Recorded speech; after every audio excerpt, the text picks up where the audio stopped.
Ayan po, ma'am sir. So nandito po tayo ngayon sa 2.4 hectare. So ito po nirekomenda ko po sa inyo, napakagandang property nito. Kita naman po ninyo ang view. Ayan. Yung National Highway po na ito lang po.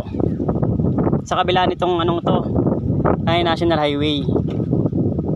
So mula po doon sa iniwanan ko ng motor, naglakad lang po kami ng 3 minuto o 3 minutes.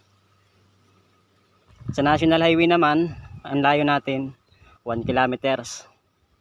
Dalawang title po to, 2.4 hectare. Pero pagkalupa po niya slope lang. Tapos meron po tayong slow down. Tapos po itong ibabaw na yan, abot po yan dyan. Yan, overlooking na po siya. Pero kumapansin lang po yung overlooking. Pero pag nandyan po kami sa loob, nandyan po tayo sa loob, so slope lang po yan. Dahil marami po siyang tanim na mga niyog. Lahat po namumunga, ayon dun sa tenant na kasama namin, ay nakaka 3,000 nun.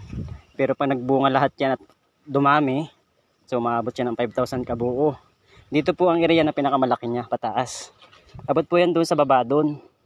So mula po dun sa pinag-iwanan namin ng motor, hanggang dun sa dulo ng property, wari ko po ay mga 200, palagay na po na 300 meters lang mula doon sa pinagawa na namin ng motor.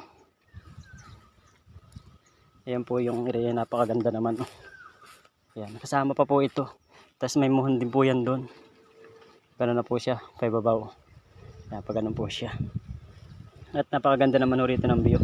Dito lang po maganda rito ang bahay, kaso lang po medyo malayo tayo sa poste.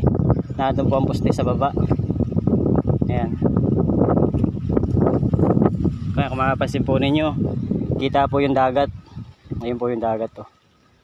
Yun po yung hindi ko na lang po banggitin kung ano yung nakasakop ng anong yun. Pero gumaka po yun. Ito pong property ay sakop pa po ng Lopez.